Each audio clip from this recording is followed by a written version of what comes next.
dans une région isolée, loin des routes et du trafic incessant. Madame Parker vit seule, mais a un locataire dans une grange, Clay, qui mène une vie tranquille d'apiculteur. Un jour, alors qu'elle gère ses finances, Madame Parker reçoit une notification de virus sur son ordinateur portable. Elle appelle le numéro indiqué, qui la met en relation avec une société d'hameçonnage. Le meneur, Garnett, prend sur lui de donner le bon exemple à ses apprentis. Il assure à Madame Parker que la notification provient du logiciel préinstallé sur son ordinateur portable et lui conseille de le mettre à jour. Comme Madame Parker ne connaît pas l'informatique, Garnett lui propose de le faire à distance. Elle n'a qu'à télécharger un petit programme appelé Free1, qui lui donne accès à l'ordinateur. Garnett désactive l'appel, montrant à tous les membres de la société le compte en banque, l'assurance vie, la pension et, surtout, un compte de charité de Madame Parker avec 2 millions de dollars. Garnett commence le dépouillement, mais à ce stade, Madame Parker ne soupçonne toujours rien. Garnett lui assure que c'est tout à fait normal. De plus, en raison du désagrément, il promet de lui rembourser le montant de l'abonnement, en le transférant vraisemblablement sur le compte qu'elle gère. Pour vérifier le transfert, elle tente d'accéder au compte et constate un transfert de 50 000 dollars. Tout cela fait partie du plan de Garnett, qui utilise la sympathie. Madame Parker mord à l'hameçon et, en utilisant le mot de passe principal, tente de transférer l'argent. C'est là que Garnett touche le jackpot, vidant tous ses comptes en un instant. Lorsque l'écran de Madame Parker s'allume à nouveau, tous ses comptes ont été vidés. Elle n'en revient pas. Son téléphone commence à émettre des messages d'activité frauduleuse et la cruelle réalité commence à poindre. Pendant ce temps, Clay extrait le miel sucré et en réserve un pot pour Madame Parker. Il lui rend visite le soir pour le lui livrer, mais comme personne ne répond à la porte, il entre à l'intérieur. L'alarme incendie retentit et quelque chose ne va pas. En entrant dans la pièce voisine, il trouve une arme à feu.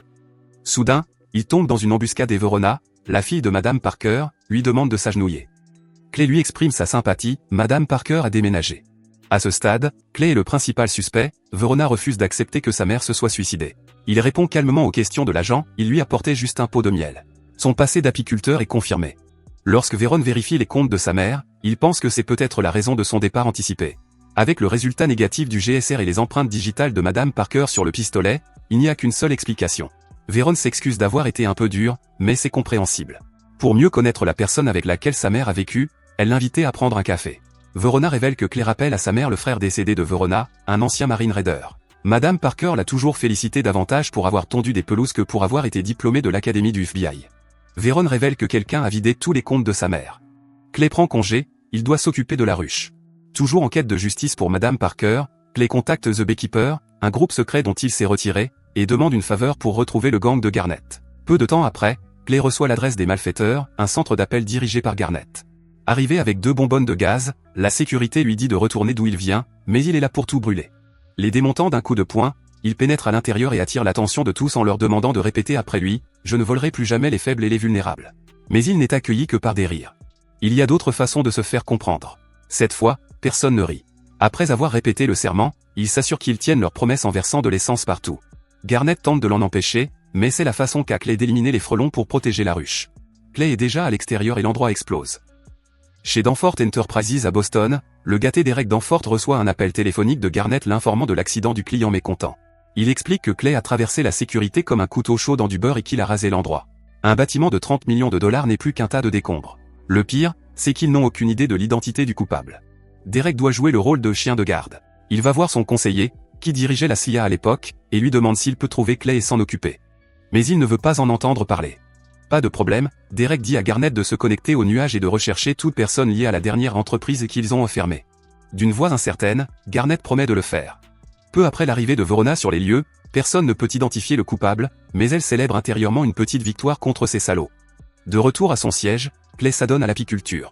Mais ce n'est que le silence avant la tempête, Garnett arrive avec ses mercenaires chez Madame Parker et, remarquant que Clay s'éloigne, Garnett veut rendre coup pour coup.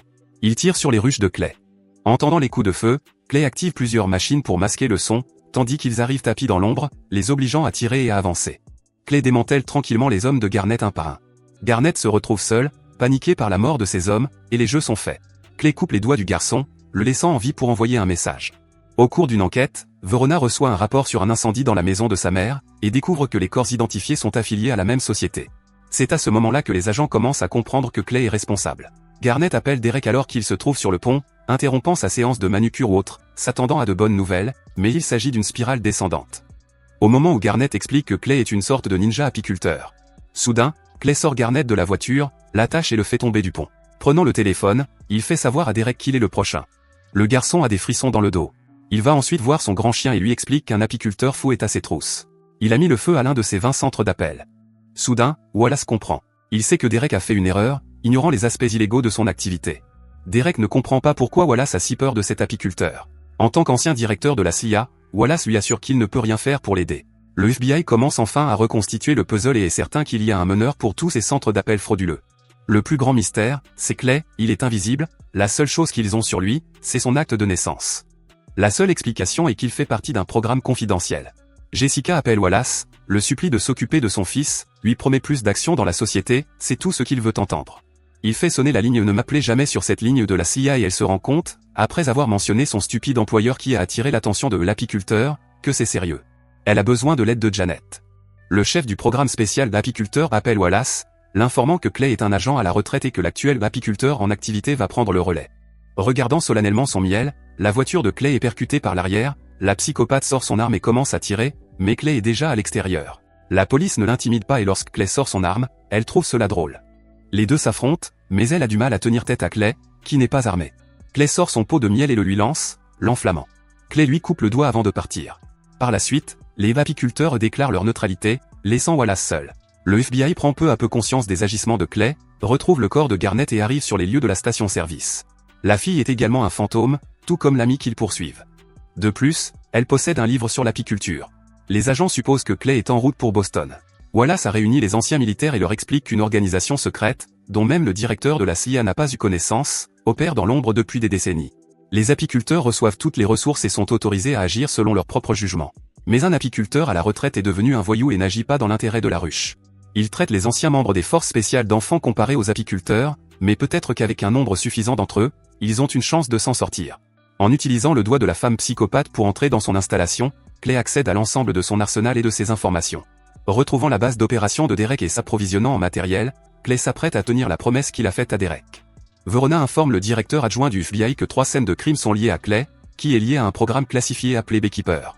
Il est en route pour Boston et sa prochaine cible est Nine Star United, qui supervise tous les centres d'appel de Derek dans le monde entier.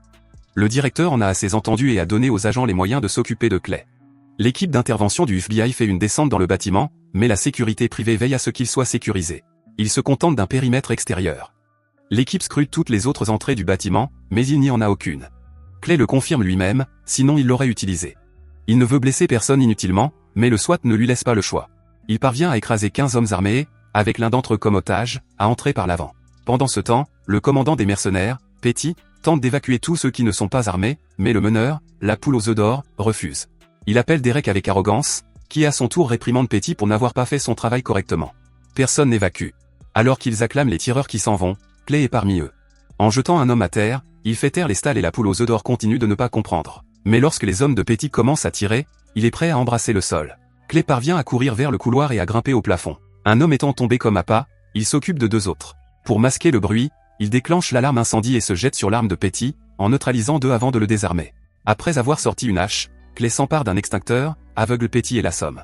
D'autres officiers étant dans la rue, Verona leur donne l'ordre de rentrer. Clay tire les ficelles de son prochain plan. Alors que les mercenaires pensent l'avoir coincé dans un ascenseur, il fait sauter le câble, entraînant dans sa chute ceux qui se sont échappés. S'écrasant en bas, les agents préfèrent de toute façon emprunter les escaliers. La chaîne de commandement des mercenaires étant désorganisée, ils ne sont que des cibles faciles que Clay peut éliminer dans l'obscurité. Tous morts, la poule aux œufs d'or est la prochaine cible. Utilisant la graffeuse comme instrument de torture, Clay veut savoir qui est au-dessus de lui. Tout en expliquant pourquoi il fait cela. Tout cela parce qu'ils ont mis en difficulté la seule personne qui se soit jamais souciée de lui.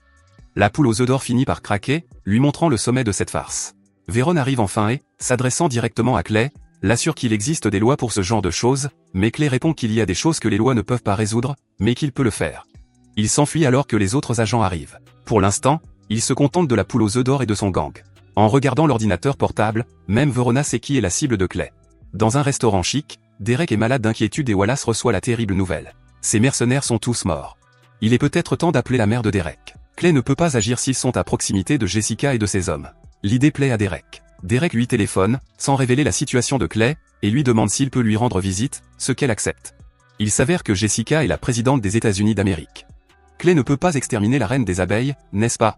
L'agent ami de Véron dit que c'est peut-être une bonne idée de laisser Clay faire son travail, mais elle ne peut pas, même si c'est la chose à faire d'un point de vue moral. Verona informe le directeur adjoint du FBI que Clay suit l'argent. Nine Star United utilise un logiciel d'exploration de données pour identifier les personnes sans héritier ni membres de la famille et pour cibler leurs actifs. Mais une autre société est impliquée, qui est utilisée par plusieurs agences gouvernementales américaines. Toutes deux sont gérées par Danforth Enterprises, fondée et dirigée par Jessica Danforth, qui a récemment démissionné parce qu'elle a été assermentée en tant que présidente. Ils sont les trois seuls à le savoir et le directeur adjoint tient à ce qu'il en soit ainsi. En raison de l'association de Jessica à la fraude, Derek n'est peut-être pas le seul à être coupé du monde. Le président est en danger. Dans la maison de plage des Danforth, la sécurité est renforcée. Mais Vérone est là pour la renforcer. Derek est déjà là, il se détend, il boit une bière. Mais Wallace ne cesse de paniquer, comme si le nombre d'agents des services secrets ne suffisait pas à arrêter un seul homme. Wallace a même engagé l'équipe d'élite qu'il pouvait imaginer. Yellow a déjà tué un apiculteur, mais au prix fort. Il espère avoir de la chance cette fois-ci. Jessica est furieuse que personne ne l'ait informé de ce qui était en jeu. Les services secrets vont jusqu'à souder toutes les bouches d'égout autour du domaine et à contrôler minutieusement tous les véhicules qui passent. En se frayant un chemin dans le réseau d'égouts, le couvercle soudé n'empêche pas Clay d'ouvrir la bouche d'égout. Il enfourche un skateboard et se dirige vers une voiture qui le précède. L'un des policiers aperçoit Clay, mais avant qu'il ne puisse faire le moindre bruit, Clay le neutralise et le pousse à l'intérieur. Clay a maintenant le déguisement parfait pour entrer en scène. Avec l'arrivée de l'équipe de tueurs de Yellow, l'endroit est peut-être le plus sûr de la planète. En enfilant le costume, Clay entame la suite de son plan. Il s'agit de se fondre dans la masse des invités. Vérone voit le directeur adjoint parler au président et comprend qu'il est en train de découvrir la vérité. Prend son fils et se rend dans une salle privée, où il ne reste que 3 personnes.